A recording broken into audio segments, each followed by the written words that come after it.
خواتین کے لیے میں درخواست کرتا ہوں میرے غیر مسلمان بھائیوں اور بہنوں سے، کیا یہ سنہرا موقع ہے؟ آپ اسلام کے متعلق کوئی بھی سوال پوچھ سکتے ہیں. آپ چاہے تو میرے لیکچر پہ تنقید کر سکتے ہیں، مجھے کوئی اعتراض نہیں. آپ کو اگر قرآن مجید میں کوئی غلطی لگتی ہے تو قرآن مجید کے بارے میں سوال پوچھ سکتے ہیں. آپ کو لگتا ہے اسلام کی کوئی تعلیم ہے جو آپ کو لگتا ہے کہ صحیح نہیں ہے، آپ کا یہ موقع ہے. آپ اسلام کے بارے میں کوئی بھی سوال پوچھ سکتے ہیں، عیسائیت کے بارے میں، ہندوازم کے بارے میں، یہودیت کے بارے میں. میں طالب علم ہوں اسلام اور دیگر مذاہب کا، میں اسٹوڈنٹ ہوں اسلام اور کمپیریٹیو ریلیجن کا. یہ آپ کا سنہرا موقع ہے. عام طور پہ مذہبی تقریر کے بعد سوال جواب کا کھلا سیشن نہیں ہوتا. یہ موقع ہے کہ میں غیر مسلمان بھائیوں اور بہنوں سے درخواست کرتا ہوں کہ آپ کوئی بھی سوال کر سکتے ہیں، ٹاپک کے اندر ٹاپک کے باہر بھی، مجھے کوئی اعتراض نہیں. آپ چاہے تو قرآن مجید کو اٹیک کر سکتے ہیں، اسلام کو اٹیک کر سکتے ہیں. میں نوجوان ہوں لیکن میں لے سکتا ہوں. آپ کوئی بھی سوال کر سکتے ہیں، یہ آپ کا موقع ہے. آپ کو ایسے موقع بار بار نہیں آئیں گے. میری درخواست ہے، مجھے آرگنائزرز نے کہا کہ الحمدللہ کئی گئے مسلمان اس فنکشن میں آنے والے. آپ بنا جھجک کوئی بھی سوال پوچھ سکتے، چاہے تنقیدی بھی ہو تو بھی چلیں گا، مجھے کوئی اعتراض نہیں. آپ کوئی بھی سوال پوچھ سکتے. میں غیر مسلمان بھائیوں اور بہنوں سے درخواست کرتا ہوں کہ آپ مائک کی طرف آئیے اور آپ کوئی بھی سوال پوچھ سکتے. سب سے پہلے ہم چلتے ہیں مائک نمبر 1 پر. وہاں اگر کوئی غیر مسلم بھائی ہے اور ان کے ذہن میں کوئی سوال ہے تو وہ سوال کر سکتے ہیں. مائک نمبر 1 سے. آداب. السلام علیکم. وعلیکم السلام. میرا نام وجے کمار بھوترا، میں کشن گنج کا نواسی ہوں. اینڈ یہاں پر ایک میری ریزن کی انڈسٹری ہے. By profession I am an entrepreneur. ماشاءاللہ. ایسا ہے، آپ کے وشے میں نے آپ کی تقریریں کافی ٹی وی پر بھی دیکھی ہے، پیس ٹی وی پر کلکتے میں، اور ہم نے ایسا پایا ہے کہ آپ اسلام کے علاوہ ہندو شاستروں میں بھی آپ کی بہت بڑی آستھا اور بہت بڑی روچی رکھتے ہیں. میرے میں یہ جاننے کی اتسکتا ہے کہ آپ کی یہ اتسکتا ہندو شاستر کے پرتی کب آئی اور کیوں آئی، اس کے وشے میں مجھے آپ سے تھوڑا بھائی صاحب کا سوال ہے کہ انہوں نے مجھے ٹی وی پہ کلکتہ میں کئی بار دیکھا ہے اور یہ جانا ہے کہ اسلام کے علاوہ میں دیگر مذاہب کے بارے میں بات کرتا ہوں اور ہندو دھارمک کتابوں کے بارے میں بھی میں علم رکھتا ہوں. تو یہ پوچھنا چاہتے یہ خواہش کب آئی اور کیسے آئی. میں جب میرا میڈیکل کالج میں تھا تو میں متاثر ہوا ایک شخص جن کا نام تھا شیخ احمد دیدار. وہ ساؤتھ افریقہ کے تھے اور وہ اسلام اور عیسائی مذہب پہ مہارت رکھتے تھے. جب ان کی تقریر سنا تو میں ان سے متاثر ہوا اور میں نے قرآن اور بائبل کا الحمدللہ علم حاصل کیا. تو سب سے پہلے میں نے علم حاصل کیا بائبل کے بارے میں، اسلام اور عیسائیت کے بارے میں. اور جب میں ان سے ملا انہوں نے کہا کہ اسلام اور عیسائیت پہ کئی لوگ تقریر کر چکے اور کئی کتابیں لکھ چکے، لیکن ہندو مذہب اور اسلام کے بارے میں وہ چند کتابیں ہیں. انہوں نے درخواست کی کہ بیٹا عیسائیت کے علاوہ دیگر مذاہب کے بارے میں آپ مطالعہ کیجئے اور ان کو بھی پیغام پہنچائیے. اور جب قرآن مجید کی میں نے آیت پڑھی، قرآن مجید میں اللہ تعالیٰ ایشور کہتے ہیں سورہ ال عمران میں سورہ نمبر 3 آیت نمبر 64 میں تعالوا الی کلمۃ سواء بین بینکم، آؤ ہم اس بات کی طرف جو آپ اور ہم میں یکساں ہے. سب سے پہلی بات کیا ہے؟ اللہ نعبد الا اللہ، کہ ہم صرف ایک ایشور کی عبادت کریں. ولا نشرک بہ شیئا، کہ ہم آپس میں کسی کو شریک نہ کریں. ولا یتخذ بعضنا بعضا اربابا من اللہ، کہ ہم آپس میں کسی کو رب نہ کہے. فإن تولوا، اگر وہ نہ مانے، فقولوا اشہدوا بأننا مسلمون، آپ شہادت دو کہ آپ مسلم ہیں. تو جب میں نے قرآن مجید کی آیت پڑھی جس میں لکھا ہے کہ جب بھی آپ غیروں سے بات کرتے ہیں تو اس بات کی طرف آؤ جو ان میں اور ہم میں یکساں ہے. اور مذہبی کتاب میں یکسانیت بھی ہے، ڈفرینسز بھی ہے. تو میں کہتا ہوں کہ کم از کم یکسانیت کے اوپر تو ہم عمل کریں. جو ڈفرینسز ہیں وہ کل ڈسکس کریں گے. ڈفرینسز تو ہے، میں یہ نہیں کہتا ڈفرینسز نہیں ہے، لیکن جو یکسانیت ہے جو آپ کی کتاب دھارمک کتاب اور ہماری کتاب میں یکساں ہے تو کم از کم اس کے اوپر تو عمل کرے. تو یہ سوچ لے کے شیخ دیدار سے متاثر ہو کے اور قرآن مجید کی آیت سورہ نمبر 3 آیت نمبر 64 جب میں میڈیکل کالج میں تھا میں نے شروع کیا یہ میرا مشن.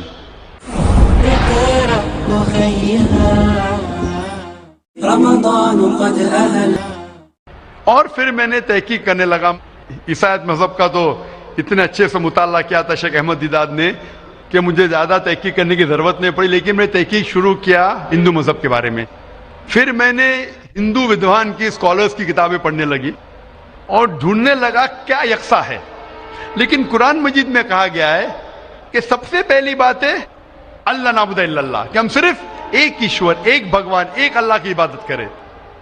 تو جب قرآن مجید میں لکھا ہے کہ یکسانیت میں سب سے اہم ہے کہ ایک خدا, تو میں ڈھونڈنے لگا کہ ہندو مذہب کی کتاب میں خدا کے بارے میں کیا لکھا ہے.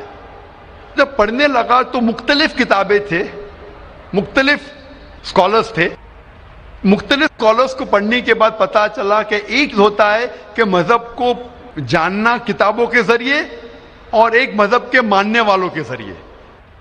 کبھی بھی مذہب کو جاننے کے لیے مذہب کے ماننے والوں کو مت دیکھو, ہو سکتا ہے وہ ماننے والے خود نہیں جانتے کہ ان کا مذہب کیا کہتا ہے. تو مذہب کو جاننے کے لیے سب سے بہترین طریقہ ہے کہ مذہب کی کتابوں کا مطالعہ کرے. تو میں نے ہندو مذہب کی کتابوں کا مطالعہ کرنا شروع کیا, وید کا, اپنشد کا, بھگوت گیتا کا, رامائن کا, مہابھارت کا. جب مطالعہ کرنے لگا تو عام طور پہ جب ہم پوچھتے ہیں ہندو سے, سب سے پہلی بات کہ میں ایک ایشور میں مانے. عام ہندو سے پوچھتے ہیں کہ کتنے بھگوان میں آپ مانتے ہیں, تو کچھ ہندو کہیں گے 3, کچھ کہیں گے 100, کچھ کہیں گے 1000, کچھ کہیں گے 33 کروڑ. لیکن اگر آپ ایک ودوان ہندو سے پوچھیں گے جو اپنے ہندو مذہب کا مطالعہ کر چکا ہے, مذہبی کتابوں کا مطالعہ کر چکا ہے, وید پڑھ چکا ہے, تو وہ کہیں گا کہ ہندوؤں کو صرف ایک خدا میں ماننا چاہیے. لیکن عام ہندو مانتا ہے فلسفی جسے کہتے ہیں پینتھیزم. عام ہندو کہتا ہے کہ سب کچھ خدا ہے, پیڑ خدا ہے, چاند خدا ہے, سورج خدا ہے, انسان خدا ہے, سانپ خدا ہے. ہم مسلمان کہتے ہیں سب کچھ خدا کا ہے, پیڑ خدا کا ہے, چاند خدا کا ہے, سورج خدا کا ہے, انسان خدا کا ہے, سانپ خدا کا ہے. تو یہ اہم فرق ہے عام ہندو اور عام مسلمان میں. عام ہندو کہتا ہے سب کچھ خدا ہے, ہم مسلمان کہتے ہیں سب کچھ خدا کا ہے. تو یہ فرق ہے صرف کا. اگر یہ کا کے فرق کو مٹا لے تو ہم ہندو اور مسلمان ایک ہو جائیں گے. کیسا کرنا چاہیے؟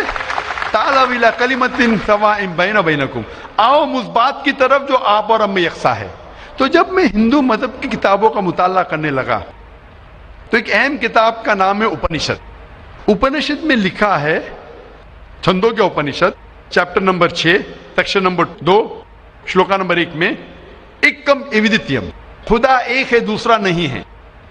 جب ہم پڑھیں گے سوتا ستر اپنشد چیپٹر نمبر 6 شلوکا نمبر 9 میں ناچس سے کسج جنیتا نہ چدیپا, یہ سنسکرت کوٹیشن ہے جس کے معنی ہے اس خدا, اس ایشور کا کوئی رب نہیں, اس ایشور کے کوئی والدین نہیں, اس کے اوپر کوئی نہیں ہے, اس کی والدہ نہیں, اس کے والد نہیں ہے. لکھا ہے سوتا ستر اپنشد میں چیپٹر نمبر 4 شلوکا نمبر 19 میں نہ تس پرتیما استی, اس ایشور کی کوئی پرتیما نہیں. پرتیما سنسکرت میں ہوتا ہے عکس, photograph, painting, picture, idol, statue, sculpture. ناتست پرتیما استی, اس ایشور کی کوئی پرتیما نہیں, کوئی عکس نہیں, کوئی پکچر نہیں, کوئی فوٹوگراف نہیں, کوئی پینٹنگ نہیں, کوئی آئیڈل نہیں, کوئی اسکلپچر نہیں, کوئی اسٹیچو نہیں.